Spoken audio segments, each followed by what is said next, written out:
Hey guys, remember the mid-season premiere of Arrow, Season 5, Episode 10, Who Are You? And I was definitely really looking forward to this episode. As you guys know, Arrow's been on quite a hot streak lately. I've really enjoyed this season for the most part. There's been a couple duds in there, but really not many, I have to say, especially compared to the last few seasons.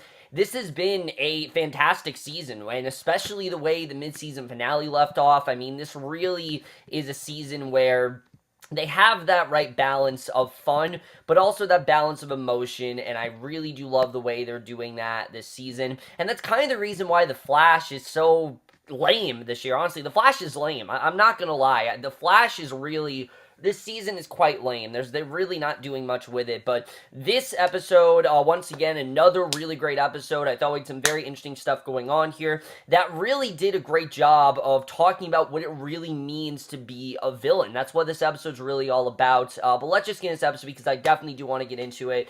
And right off the bat, we have a lot of confusion because the way the last episode left off, as we know, Laurel is seemingly back, and it's very strange to see. She's in the new Arrow Cave, and Oliver points out that she died in front of him, and Laurel claimed that Sarah pulled her out of time and used the Wave Rider's technology to save her, and you know, it's crazy to think about, but because Legends Tomorrow is so ridiculous and they do so many outrageous things, it's really not too hard to imagine a scenario where that can happen. So, you know, Oliver kind of believes this, and, you know, that's kind of what they do with Sarah, so it very well could happen with Laurel. But Felicity walks in, immediately hugs Laurel. Both of them agree that it's a miracle, and it was really great seeing Katie Cassidy back on the show. I really love her as an actress, and she really was fantastic here, but she explains how the Legends brought her back, and Felicity openly wishes that the Legends could bring everyone from the dead, and sorry, Felicity, as much as you want that, that's not gonna happen anytime soon. If that would happen, the show would have no real stakes, and that's something I do like, is that the show, you know, they brought a few people back, but for the most part, most of the characters that are dead have stayed dead. You know, Moira's dead, of course, Oliver's dad, you know, most of those characters are still dead. Tommy's still dead, and Oliver also mentions that Laurel's father is in rehab, and when Felicity says they'll throw Laurel a welcome back party, Felicity suddenly remembers that she came to the Arrow Cave to tell Oliver that Diggle was arrested once again, as we know, which that definitely is a big part of this episode as well, and you definitely see that regret in Oliver. He's doing whatever he can to try to stay optimistic throughout this whole episode, but he definitely knows that, you know, there's a lot of shit that's going down, and there's a lot of stuff that is starting to happen that's kind of out of his control, and I like that Oliver's trying to, you know, keep that faith and trying to stay positive, but there's only so far he can really go with the positivity. I mean, the fact is, Prometheus told him to his face that he's a killer, and that's really something that Oliver struggles greatly with throughout this episode. Is he someone who's meant to save people, or is he a killer? That's the real question, is what is he really? And the way that Prometheus is very much messing with his mind, again, it's a very well done villain. I love the way they're handling this villain so far. I think he's one of the most menacing villains that we've ever had on the show, and I'm really loving the way they're utilizing him so far.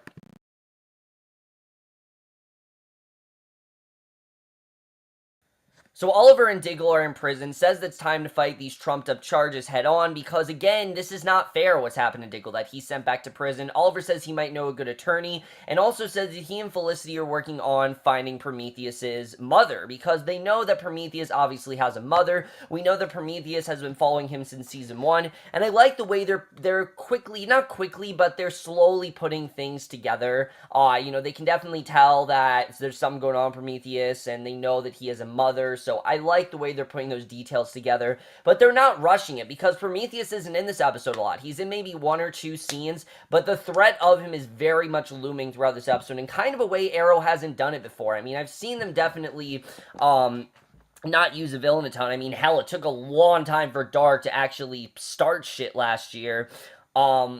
But the thing I really like about Prometheus is that he's very mysterious for the most part. You know, we don't know much about him. We don't really know who he really is or what his motive is or anything like that. So stuff like that, I'm very much liking about Prometheus as a villain. I think they're doing a really good job at keeping him in secret, and so far I really like the way they've been handling him. But In a flashback, we see Gregor choose Oliver out for going rogue, trying to kill Kovar without his permission, and Gregor then asks Oliver if he's trying to kill Kovar as a promise to a girl, specifically Laurel, since Oliver's carrying her picture around the season. And just like Prometheus, we can see that Gregor is very much getting into Oliver's head, and he's very much starting to mess with his mind, and I love the way that is echoing what's going on in the present. I love when they do that, and the flashbacks as well have been great this season. But Laurel then talks to Thea on the phone at the welcome back party, and while Rory asks Felicity if it's weird they're celebrating when, Billy just got killed, as we know, her boyfriend was just killed. It seems like Felicity's kind of moving on, and I'm glad because I never really cared for the character that much anyway. I get what they were trying to do with him in the last episode, but I never really cared much for him, and he was like my only real problem with this season, so I'm kind of glad he's gone. But Curtis is also brooding, mainly because he blames Prometheus for his recent breakup with Paul. He had to reveal a lot of things to Paul that he really didn't want to, but he really had no other choice but to do that, and it really did cost him a huge sacrifice. And I like that nothing bad, traumatically happened to Curtis, but you would almost think that he killed someone because he just feels that much like he violated Paul and that he is this horrible person through what he did. And I really love the way they're going about Curtis's arc. This is exactly the way you treat this character. I've said it before, the show doesn't exactly know what to do with Curtis, but these past 2 episodes, it really shows that they do, and if this is what they're going to do with him throughout the season, I'm all for it. I mean, I haven't loved him as one of the vigilantes, but I'm slowly getting on board with it, and this is a very good way to do that. But Oliver then toasts Laurel's miracle return, but Felicity still seems very weirded out and suspicious. It just doesn't seem that believable that all this time they thought that she was dead, and now randomly she's back, and we eventually find out why that is so unbelievable. So, back at the Arrow Cave, Felicity tells Rory that the party was a ruse to get Laurel's DNA because she knows for a fact this is not Laurel. There's absolutely no possible way that Laurel could be back, and I know a lot of people gripe on Felicity, but Felicity was really smart in this episode. You really can't say that Felicity wasn't smart here, because she really was, I gotta say. I mean, she really knew what she was doing, and, she kind of helped Oliver in many ways from getting too attached to this Laurel. But Rory jokes that it must be Laurel's evil twin, and that's when in Felicity, that Laurel does have an evil twin, because as we know, it's her Earth 2 counterpart that was supposedly locked up at Star Labs, of course, being Black Siren. And I love that we got the return of Black Siren, because yes, I really did love her on The Flash last season. I think her episode was one of the standout episodes of season 2, not just because it was the episode when Barry's father was killed, because that was a very hard episode to watch, but also because Katie Cassidy has brought such a different energy to that role, and that's something I really loved about this, is that she really gets to channel a whole different energy. When she's Laurel, she's a lot more kind, she has a relation with Oliver, and here it's not like that, because before Laurel can call Star Labs to check, Laurel unleashes a sonic scream, says that she's glad she doesn't have to pretend to be weak anymore, because she knows that obviously Felicity discovered her secret, and after knocking out Rory, Laurel goes after Felicity, but Oliver shows up just in time. Laurel runs away as Oliver realizes that it's not their Laurel, and it's a very well done scene. I love the way that was done. Oliver is understandably disappointed. You can tell the look in his face. This is not a look of disgust. It's more a look of disappointment. He was really hoping that this would be Laurel and that they could get things back to semi-normal and that maybe he could make things better. But again, this is another, another false hope by the work of Prometheus, and we eventually find out how she's really connected to him a little bit later. But Curtis then explains to Renee that Laurel is from Earth 2, and I like Curtis and Renee's overall chemistry. I think these two work really well together. I know a lot of people have been getting on board with Renee, but I feel like they've done a good job at giving him a lot of character moment with the other characters and making him less of, just the guy who goes rogue, and more of someone who actually does have a soul and someone who really does know how to talk to people. I like the direction they're going with him, but Oliver explains that Prometheus freed Black Siren to get at him, and basically, it was to make Oliver think that there was a way that Laurel could be back, basically to distract him, and I think that's what Prometheus was really trying to do. He was doing it as distraction, which is kind of what he did in the mid-season finale by distracting him with Billy. He very much tried to distract him with that, and Prometheus is doing a pretty good job at doing that, I have to say. I mean, I don't know why Oliver fell for a second time, but I mean, again, Prometheus is very smart with what he's doing, and just knowing how smart Prometheus is and knowing how devious he can be, it makes him that much more threatening. Even when we don't see him, they did an incredible job with that, and even though we don't know who this is, it makes us that more fearful of him, and that is what a great villain should do on this show. So, back in a flashback, Gregor wonders why Oliver hasn't contacted Laurel and instead went to Russia to avenge another woman's death, and Oliver says because he's a monster. You know, he himself feels that he is this savage killer, and this is the point, as we know, when Oliver was starting to kill a lot, and he was becoming this killer, you know, who was just straight up killing people, but then says that it's better to be a monster than a sellout like Gregor. And I like the way that Gregor was kind of helping out Oliver throughout this. I definitely really did like that, but Prometheus then confronts Black Siren for her failure, says that her life is contingent on his success, and that he will gladly, you know, he will gladly extract of her if he needs to. If he needs to kill her because she's not doing what he wants her to do, he will gladly do that. He does not give a shit about her, simply she's just there to carry out his mission. And I like the way the Black Siren isn't the one in charge here. It's Prometheus who's really pulling the strings. She, so to speak, is just kind of the puppet, you know, she's just the puppet. He's the puppet master, and I love the way that Prometheus is kind of assembling this army before Oliver's eyes. I really am interested in seeing what's going to happen there, but Oliver calls Chase into his office, asks him to take up Diggle's case, and Chase agrees, but then says only to cover up Detective Malone's death, and this gives Chase something to do. I really like this, because Chase, the character that's been in the show, I haven't really known what they're trying to do with him, and I think this really does give Chase actually a good story. I'm interested in seeing, you know, where his whole thing with Diggle's gonna go, because sure, we've seen Chase here and there, but he really hasn't been that big a part of the show, and this kind of gives him something more to do. So after all, it would look bad if Prometheus was revealed to be a member of the city's anti-crime unit, and it would look even worse if it was revealed that Green Arrow killed a member of the city's anti-crime unit, which obviously they don't want to happen. You know, they want to make sure the ACU stays intact. There's a reason why they have the ACU. They need to make sure that it stays that way. So Laurel and they know that Prometheus, you know, he's just killing all these police officers and all these lawmen left and right, not really giving a shit. So they really need to do something where they can keep Prometheus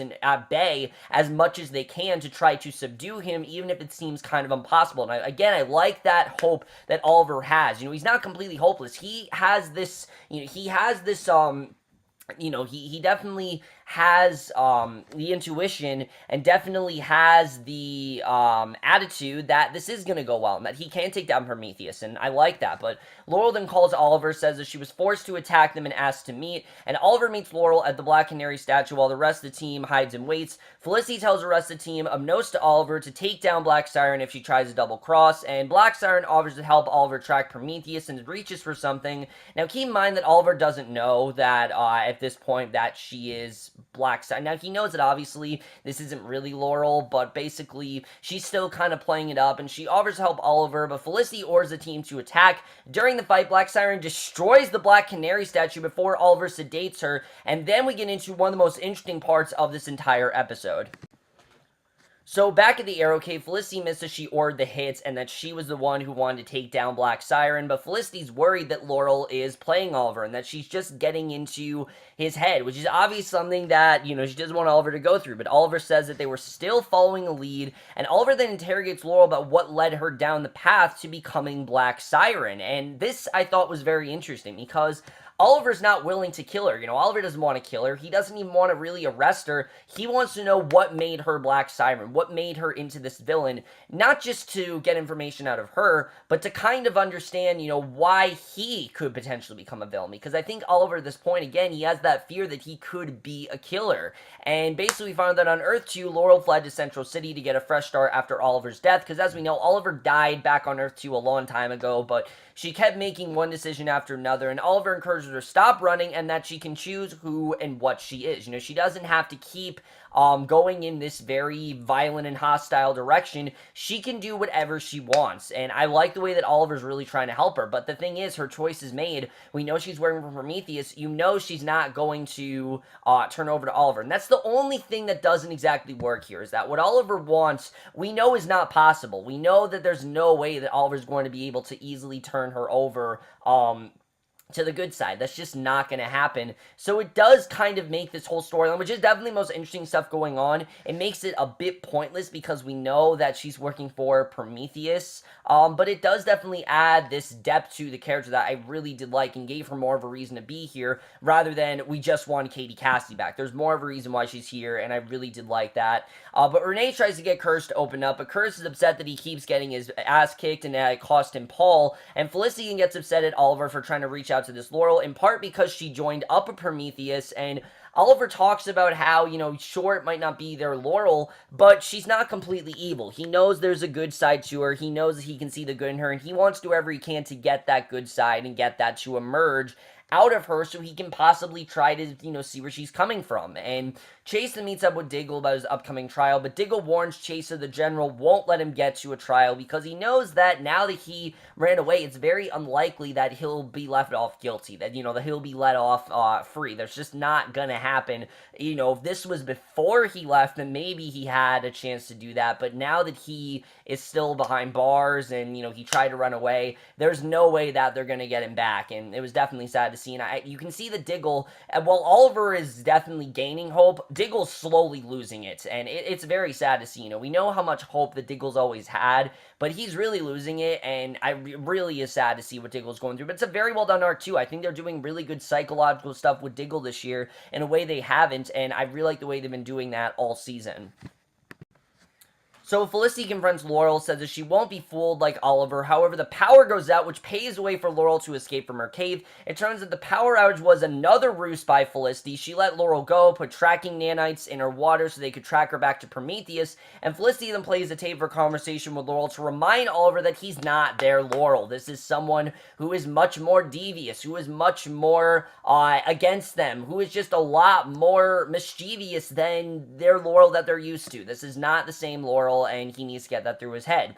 But back in a flashback, we find out that Gregor was the one who told Oliver their circumstance can be poison or nectar, a phrase that Oliver's repeated all episode, and Gregor said that he can give Oliver a family in exchange for obedience, and then puts a gun to his head, and this is a very interesting, direction that this is going. We don't really know what's going to happen here, and I think it really is the theme of this entire season, that circumstance can be poison or nectar. Either it can go really good or it can go really bad, and we've seen that happen many times throughout the course of this entire show, and that's kind of what Oliver's trying to do. He's trying to make a bad circumstance and turn into a good one. I think that's really what Oliver's trying to do here, but again, it just isn't really working. But Renee apologized to Curtis for teasing him, tells Curtis that he needs to start focusing on what he can do instead of what he can't, and Chase then tries to stop the General from taking Diggle, but the General says that Chase has 24 hours to give Diggle willingly, or there might not be a chance to defend Diggle. So, I like that fear that this might not go well, and Felicity tracks Laurel, but if thermal imaging isn't strong enough to tell if she's with Prometheus,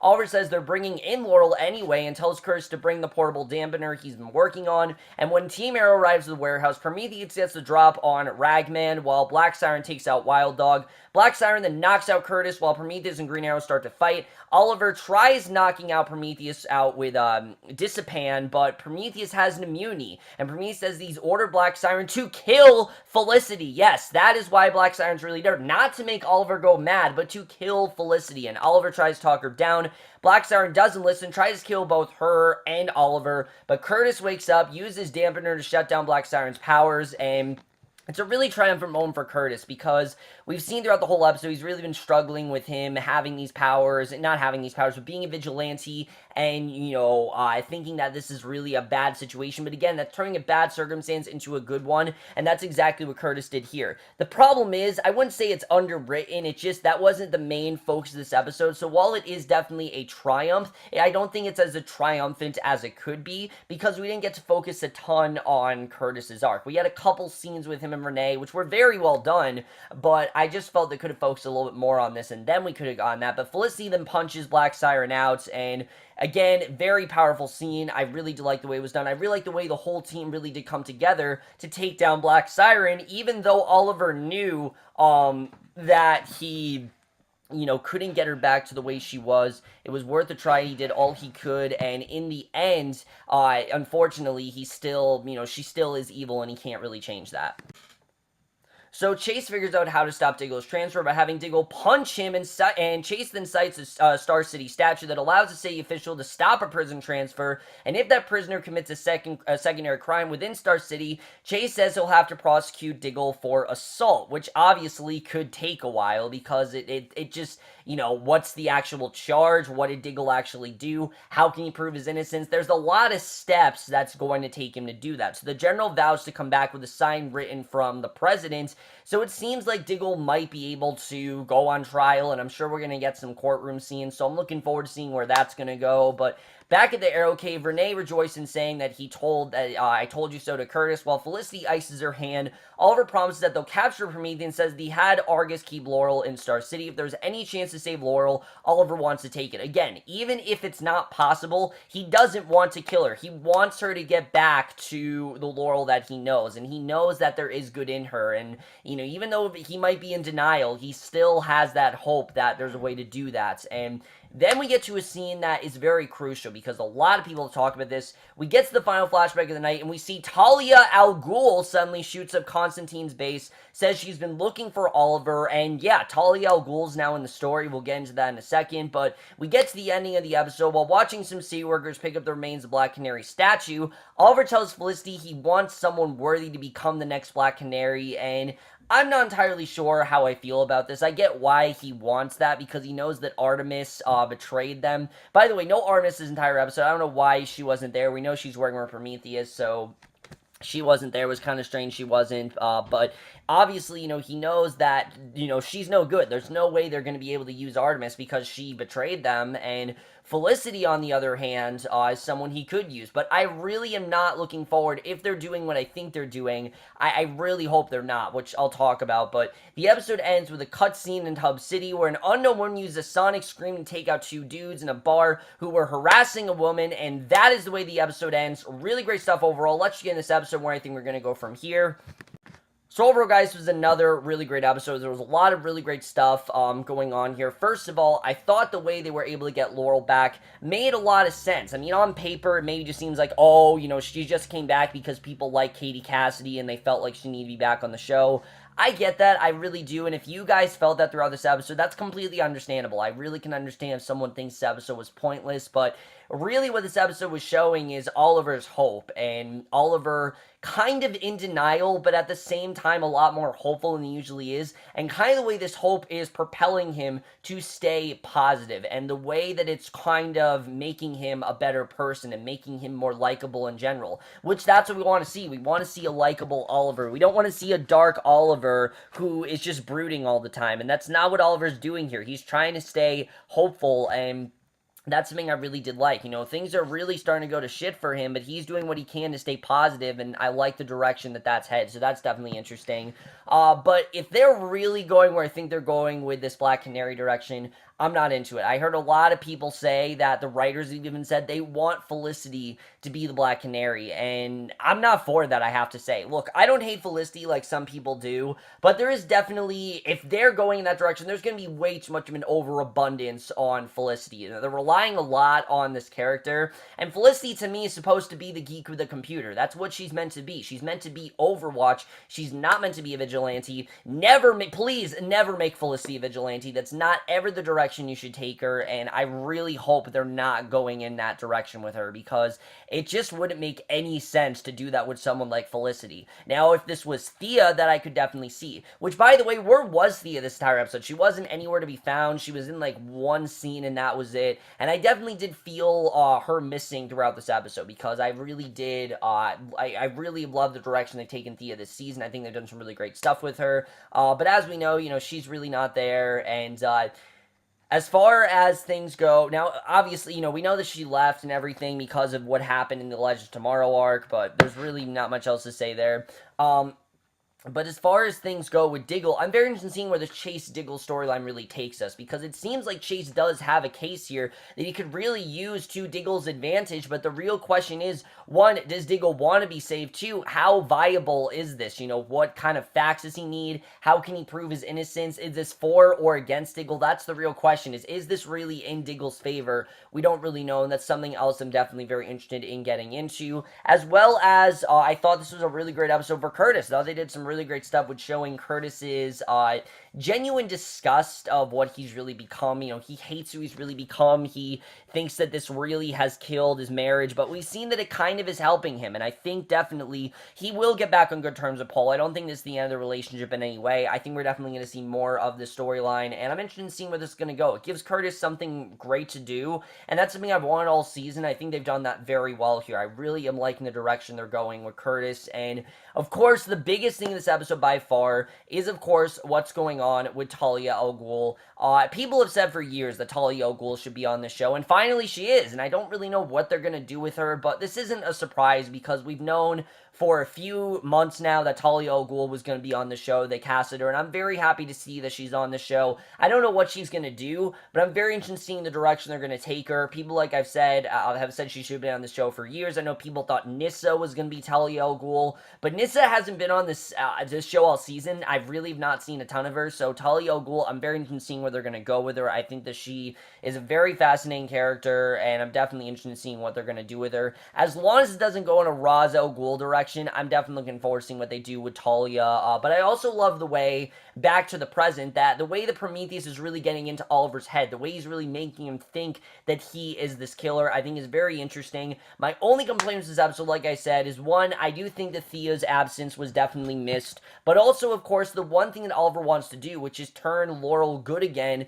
isn't really all that possible. We know she's working with Prometheus, we know she's not going to turn to the left, there's just no way that she's really going to do that, because of the fact that, you know, Prometheus is on her side. You know, it's a better cause to fight for Prometheus because he's gonna kill her if she doesn't. So obviously she's going to listen to Prometheus, and I get why Oliver wants to help her, but in general, that just didn't really work as well as it could have. I think it's a very interesting arc, and I'm interested in seeing really where that's gonna go. But again, you just know it's not really possible. So a lot of that hope definitely was waning here, but I love the way the show in general is trying to stay positive. It's not going this ultra dark direction. It's not trying to be all sad and everything, because that's not the Arrow that we want. Everyone I've said before, we don't want that Arrow. We want a more positive, not fun, but just a more triumphant show, and I think that's definitely what we're getting this season. I'm definitely really enjoying that. But overall, guys, this was another really great episode for Arrow, and I am going to give Arrow Season 5, Episode 10, Who Are You, a 4.5 out of 5, or an A-. But overall, guys, I'm with Arrow. Let me know what you guys thought of this episode overall. Are you enjoying the season? Do you like the direction they went with Laurel? Do you think that it was necessary for her to be in this episode? Love to your thoughts on all of that. And I will see you guys in my next, which will be for the season of Outsiders, because I meant to finish this like 2 weeks ago, but I wasn't able to, and I'm finally going to finish it tonight. So definitely look forward to that, and I will see you guys for that. Okay, bye.